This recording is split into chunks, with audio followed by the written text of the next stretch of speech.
Hello students, मैं खालिदा आप सबको अपनी एनसीईआरटी साइंस चैनल में स्वागत करती हूँ। आज मैं क्लास 6 की चैप्टर नंबर 6 पढ़ाऊँगी। इससे पहले हम लोग 5 चैप्टर पढ़ चुके हैं। जिसने अभी तक नहीं देखे वह चैनल पर एनसीईआरटी क्लास 6 नाम से प्ले लिस्ट बना हुआ, आप वहाँ से देख सकते हैं। चलिए शुरू करते हैं आज की क्लास चैप्टर नंबर 6, हमारे चारों ओर के परिवर्तन। इस हमारे चारों ओर जो आसपास देखते हैं अपने आप परिवर्तन होता है, कुछ परिवर्तन किया जा सकता है।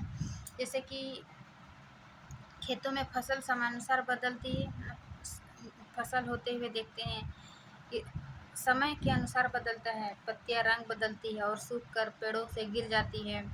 फिर हम अपने आप को देखते हैं कि हम छोटे बच्चे से कैसे बड़े हो जाते हैं, हमारे बाल बढ़ते हैं, हमारे नाखून बढ़ते हैं। ये सब क्या है, आसपास के परिवर्तन। फिर है क्या, सभी परिवर्तन सदैव उत्क्रमित किए जा सकते हैं। मतलब क्या सभी परिवर्तन, यदि एक बार परिवर्तन हो जाए तो क्या उसको फिर से पुनः प्राप्त किया जा सकता है? तो इनमें से सभी पदार्थ पुनः प्राप्त नहीं किया जा सकता है। कुछ को प्राप्त किया जा सकता है, कुछ को पुनः प्राप्त नहीं किया जा सकता है। तो चलिए जानते हैं कौन सा पदार्थ पुनः प्राप्त किया जा सकता है और कौन सा पदार्थ प्राप्त नहीं किया जा सकता है।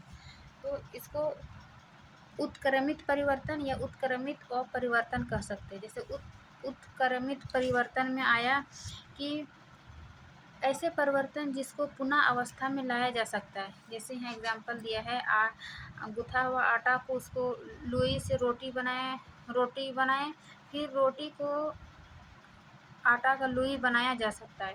तो ये परिवर्तन हो गया उत्क्रमित परिवर्तन। और अनुत्क्रमित परिवर्तन क्या है, जैसे कि लोई से रोटी बना दी, फिर ये रोटी से लोई बनाया जा सकता है? तो नहीं। तो इस प्रकार के परिवर्तन को उत्क्रमित अपरिवर्तन कहते हैं। फिर है कागज को मोड़कर जहाज वगैरह बच्चा जो इस टाइप का बनाता है, तो ये क्या है, उत्क्रमित मीन्स इसको फिर पुनः कागज बनाया जा सकता है। तो परिवर्तन के आधार पर इसको दो भागों में बांटा गया, उत्क्रमित और अनुत्क्रमित। उत्क्रमित जो पुनः प्राप्त किया जा सकता है, अनुत्क्रमित जो पुनः प्राप्त नहीं किया जा सकता। बस इस चैप्टर में यही है और कुछ भी नहीं है। क्या परिवर्तन करने के अन्य तरीके हो सकते हैं? जैसे कि लोहा को गलाकर हम तरह तरह के औजारें प्राप्त करते हैं, है ना। फिर है लोहा या धातु के रिम बनाया जाता है। लकड़ी के बैलगाड़ी जो चलाता है उसका रिम बन जाता है।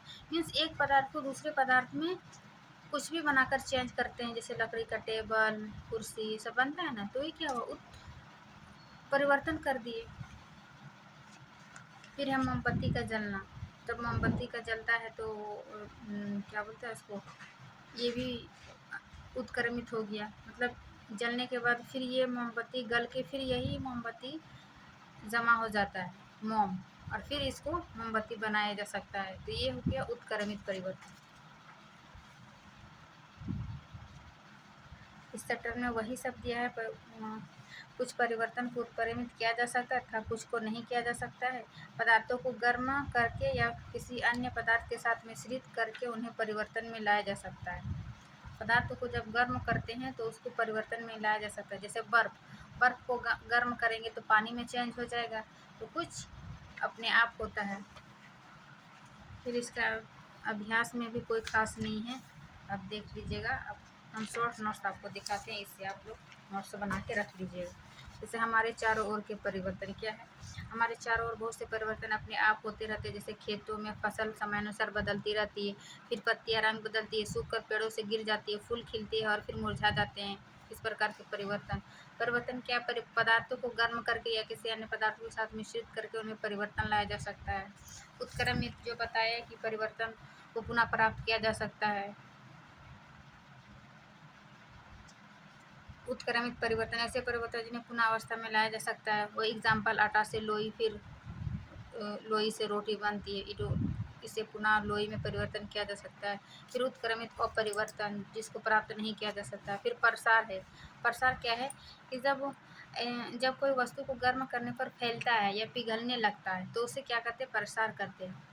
फिर एक आता है संकुचन। संकुचन में क्या कि जब किसी वस्तु को गर्म किया जाता है तो यह फैल जाता है और ठंडा होने पर सिकुड़ जाता है, इसे ही संकुचन कहते हैं। ये चैप्टर नंबर 6 का एक पेज में आपका नोट्स बन गया, आप लोग नोट्स बना के रख लीजिएगा।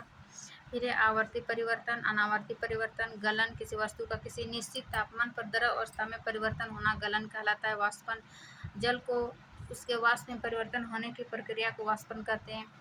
जैसे सूर्य से प्रकाश के गर्म जल होकर वाष्पन द्वारा धीरे धीरे वाष्प में बदलने लगता है, जो पिछले अध्याय में हम पढ़े थे कि वाष्पन विधि से समुद्र से नमक प्राप्त किया जा सकता है। तो इस प्रकार कुछ हमारे आसपास के परिवर्तन देखने को मिलता है। चलिए, वीडियो अच्छी लगी तो लाइक एंड सब्सक्राइब करें ताकि आगे आने वाली वीडियो आपको इसी तरह मिलती रहेगा। Thank you.